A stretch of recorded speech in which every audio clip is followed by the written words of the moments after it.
And welcome back to the Touchline Talk Show. Before I jump into segment two here, be sure to hit that subscribe button so you don't miss any of the content I put out on YouTube every single week. First thing I want to cover here is the big U.S. men's national team news. Folarin Balogun committing officially. He is going to play for the United States. I will revisit some of the things I said when I don't know if I actually talked about this on video. I know I wrote in my 5 things from the week about this. I think I talked about it a little bit. Of just the broader takeaways here. One, he has the most impressive resume immediately of any player in the striker pool. That's a position the U.S. needed to find a way to improve on, and boy did they ever. Just this past weekend, drew a penalty and a red card, then converted the penalty. Penalty and red card in the same play, I should say. He's been phenomenal this season. And obviously, just at the beginning of his career, only going to get better. Second, winning recruiting battles like this shows how much prowess and appeal the U.S. men's national team has right now. Because there's kind of this perfect confluence of events and circumstances that appeal to guys like Balogun.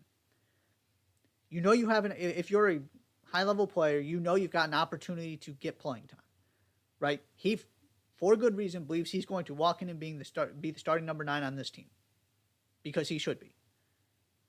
That's not happening in England. At the same time, though, you're playing with a bunch of other really talented guys who just impressed at the World Cup, who are also young and continuing to grow and seem fun to be around, right? It's appealing from a social standpoint, and you know you're going to be good and have an ability to compete. You get kind of the best of both worlds because you're not going to be blocked by all of these world-class players who are stars for the biggest teams in the Premier League. And also, you can show up on a field against all of those stars from the biggest teams in the Premier League and go toe-to-toe with them like the U.S. did in the World Cup, 5 months ago, 6 months ago. And, by the way, you get to play the next World Cup when all these guys are going to be in their primes at home and have every reason to believe you can make a deep run in that tournament. And if you get deep enough, you've got a chance to win it by definition. It is this very powerful selling point right now because everybody knows they're coming. They're proving that they've got talent to actually make some noise and do some damage. It's a cool vibe. And they also still need improvement. They still need more talent. And so it's not stunning how you can see guys like Yunus Musa and guys like Folarin Balogun deciding to play for this team and seeing the opportunities in front of them. And why this and Serginho Dest as well. You're not sacrificing all that much in terms of competitiveness. You're going to give yourself an opportunity at World Cups to at least make a deep run. And the path of resistance to playing a key role is much less than it would be if you're playing in England. Think how many... Balogun is, what? 4th on the Arsenal striker chart? If you exclude Leandro Trossard? He's on loan because they also have Gabriel Jesus, Eddie Nketiah, and Reece Nelson. And that's just at his club. And 2 of those guys are English. It gets pretty difficult to make teams like England. I'm not saying anything new here, but just reinforcing that. Which gets to the other point I really want to talk about here. Because to me, Balogun kind of speaks for himself. It's phenomenal. This guy is incredibly talented, incredibly exciting future, big deal to land him. He is also another player who at some point, preferably this summer, needs to find another U.S. men's national team player who needs to find a permanent home. Maybe that ends up being in League O. Fantastic. Maybe that ends up being with another Premier League team. Fantastic. I just don't see it being at Arsenal because clearly Arsenal are doing fine without him. Now, maybe he's moved up the depth chart and Mikel Arteta loves what he's done this season. Then we're having a little bit different conversation. But I'll believe that when it actually happens. Also included on this list,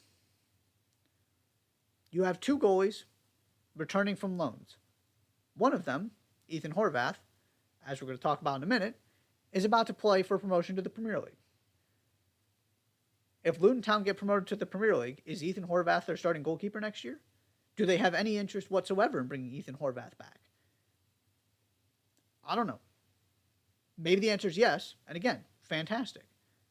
Maybe another championship team wants him. Fantastic. It's not about playing in the Premier League, it's about finding somewhere to play. And then Zach Steffen, same situation with Middlesbrough. Now they lost, so they will not be getting promoted. Is he just going to continue to get loaned out by Manchester City? What is the situation there? Because he's another guy who needs to play consistently. He needs to get his confidence back and kind of reestablish himself within this U.S. men's national team hierarchy because he's fallen behind. Then you got Pulisic, who is one of 400,000 wingers who can also play as a number 10 at Chelsea and nowhere near the top of the priority list when it comes to all of those players. He needs to go. He is too good of a player to just be sitting on a bench. He's also probably not good enough to be starting for Chelsea. That's okay. Then you got the Leeds United guys. Now, Brendan, I'm operating under the assumption Leeds are going to get relegated. If they don't get relegated, different conversation. Brendan Aronson, to me, going to the championship would be really good for him. Get some confidence back, get more kind of comfortable with the English game, more playing time. I'm not worried about him if they go down. Tyler Adams has no business playing in the championship. Tyler Adams has been their best and most important player this season. Tyler Adams was playing in the Champions League semifinals with Leipzig. I don't love the idea of him in the championship. Now, if it's one season, they come back up, we can have that conversation. And then, of course, the other guy is Weston McKennie, who it appears is basically this is going to become permanent if they stay up. Because, again, Weston McKennie is too good to be playing in the championship. So, assuming Leeds get relegated, which I believe is going to happen, is Weston McKennie just going back to Juventus? I don't see that. So you got to find a way to you got to figure out where you're going next. What's your next step in your career? So I just say all this to say it's going to be a very important and interesting summer for the U.S. men's national team players because you got all these guys who it's not, well, could they take another step, right? There are big time clubs interested in Yunus Musa. That is not what this is.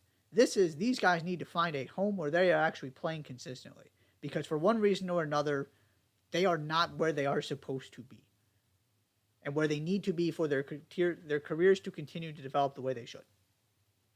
And Folarin Balogun is in that situation as well. Now, it could be as simple as just make the loan permanent or go somewhere else. It doesn't have to be super complicated for him. It's not like he has no options available to him. But got to sort this stuff out because he's to the point in his career. He did the hard part, which was proving he is good enough to play at the highest level. Now you got to get the opportunities to continue to reinforce that and to continue to develop. He is not a prospect anymore. He is a really, really good player. He is at a club who also has other really, really good players who are also young at his position.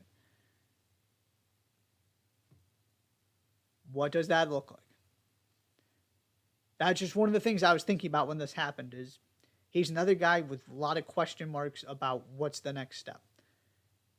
To me, this is one of the stories of the summer in terms of just soccer in the U.S. from a U.S. perspective is what happens with all of these guys who seem to be going somewhere else, or at least have a very good chance of going somewhere else this summer. This is the risk you take when you bring all these guys to Leeds and know you're threatened with relegation, and then it might actually happen. But that is a secondary concern. The biggest point here is Folarin Balogun is the best striking prospect, the best striker in this pool. The U.S. men's national team is better today, and in the last 48 hours or whatever, it's 24 since he announced, than they were a week ago. He is that good. He's got that much potential. The timing couldn't be better. He gets to go right into this summer, right into Copa America, right into the World Cup. And that spot is his to lose.